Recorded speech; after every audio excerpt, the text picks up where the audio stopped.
Good afternoon, I'm Milton Walker with the Midday News. A special welcome if you are watching on onespotmedia.com.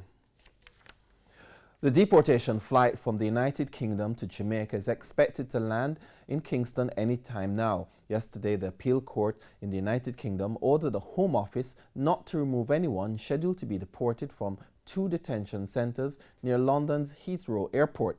But despite that order, the flight went ahead. Our correspondent Kirk Wright is now at the Norman Manley International Airport and gives us the latest. Kirk, good afternoon.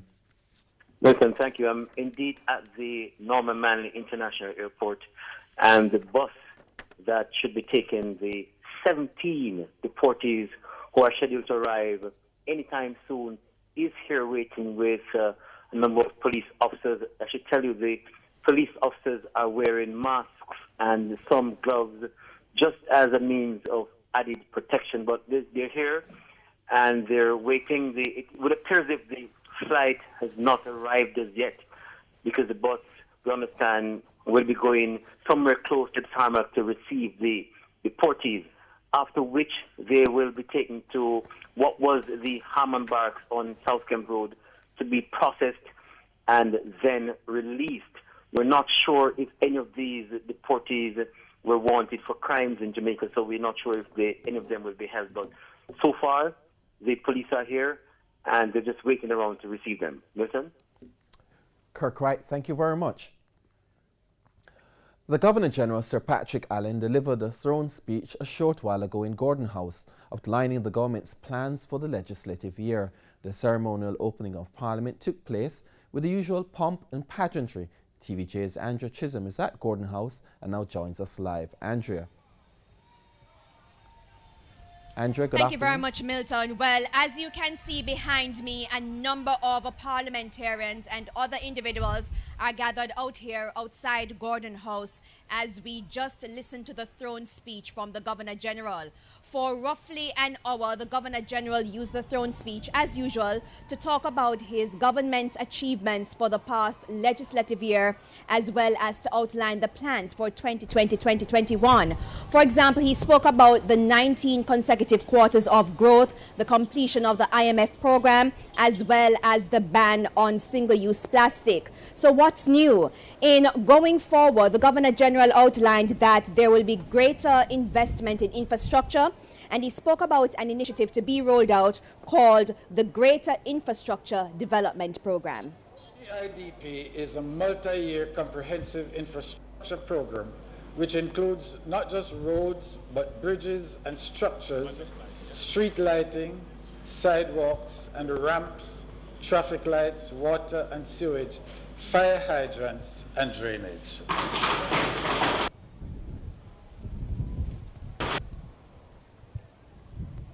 Building smart infrastructure with fiber optics, cameras and sensors designed and embedded into our infrastructure assets. Aligned with this, honorable members, will be the Lengthman program, a preventative maintenance program for rural roads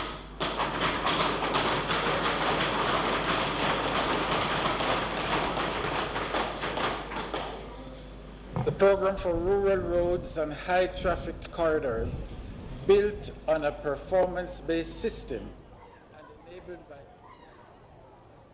Now, in terms of laws and regulations, the Governor-General outlined that there will be changes to the laws governing and regulations governing the Milk River Bath in Clarendon as well as Bath and in St. Thomas. The plan is to actually modernize those 2 areas to make it more palatable for public-private partnerships. And we've heard about the attack on people in recent times by various dogs. Well, there are plans to actually change the law in that regard to hold dog owners criminally liable if a dog attacks, injures or kills a person. So we're looking forward to that piece of legislation being tabled in Parliament. There's also a plan to have a national mediation policy to help solve disputes. Now, on the social side of things, we know that the drought is upon us and everybody's making preparation for the upcoming drought. And the Governor-General indicated rather, that with the national water sector policy completed, there's a plan to have water supply solutions to 180,000 residents in rural communities. Squatting is also a big issue, and he made this announcement. Here, the government will complete the National Squatter Survey to accurately determine the extent of squatting in the country and to provide critical information to guide the completion of the National Squatter Management Policy and Implementation Plan.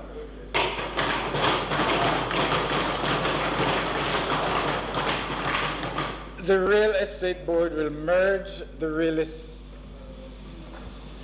Board, the Commission of Strata Corporations, and the Registrar of Timeshares into the Real Estate Authority of Jamaica. And that's it for now, Milton. And of course, we'll have much more on the Governor General's throne speech when we have primetime news this evening at 7. Andrea, thank you. We won't stop until we catch you. That warning from the police about the culprits responsible for the death of their colleague's mother in Old Harbour, St. Catherine, last week. Members of the Jamaica Constabulary Force, the JCF, held a memorial service in the area in support of their colleague. Bless your name. Let us pray. Mighty God, everlasting Father, God Almighty, we come before you this afternoon, God. A prayer followed by a moment of worship as grief filled the atmosphere in Old Harbour, St. Catherine Tuesday afternoon. Members of the JCF came out in their numbers in support of their colleague, whose mother was brutally killed last Thursday. 67-year-old Letitia Francis was shot multiple times in her shop. We swear to serve and protect the people of Jamaica. We did not expect that our family, mothers in particular, will be attacked when our colleague executes his function against criminal. And worst, he was defending his own life in that circumstances. His action was lawful and legitimate, and this is what is a result of it. The community and family members are hurting at this time. The police are hurting. As I've said before, the police, we're accustomed to cases of trauma and being involved in incidents of high trauma. But this particular incident has hurt us in a particular way that we cannot get over. The Police Federation and our membership by large, by extension, are angered by the incident that took place here last week. The criminals in this instance sought to go to the heart of our security men and women.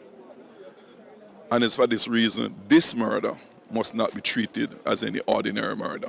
Member of Parliament for St. Catherine South, Fitz Jackson, says no effort should be spared in capturing the killers. And I call upon the JCF and the government on a whole to make sure that nothing is spared in terms of resources, in terms of capacities within the JCF to apprehend the persons responsible and to bring them to justice in the shortest possible time. And Chairman of the Police Federation, Sergeant Patrick Rowe, has pledged to leave no stone unturned in the investigations. We have said to our colleagues that in your pursuit of these criminals, if it is that you must use deadly force, do not be afraid to use deadly force, because we anticipate that the brazen nature of these criminals, they will resist and they may put other police officers' life in danger. And we are saying that the Police Federation will protect you. The Police Federation will stand behind you. And we are rallying all our members island-wide to let this be a island-wide manhunt for these persons who are responsible for this brutal killing. And this message to the residents of the community. It is important that we work together to put an end to this. All right, it cannot be business as usual when agents of the state, because our family members who support us to protect people are also considered part of us. We are agents of the state and we have a responsibility. So we're depending on the community to assist us and to work with us that we can find and cause the perpetrators of crimes of these nature to be punished. Prince Moore, TVJ News.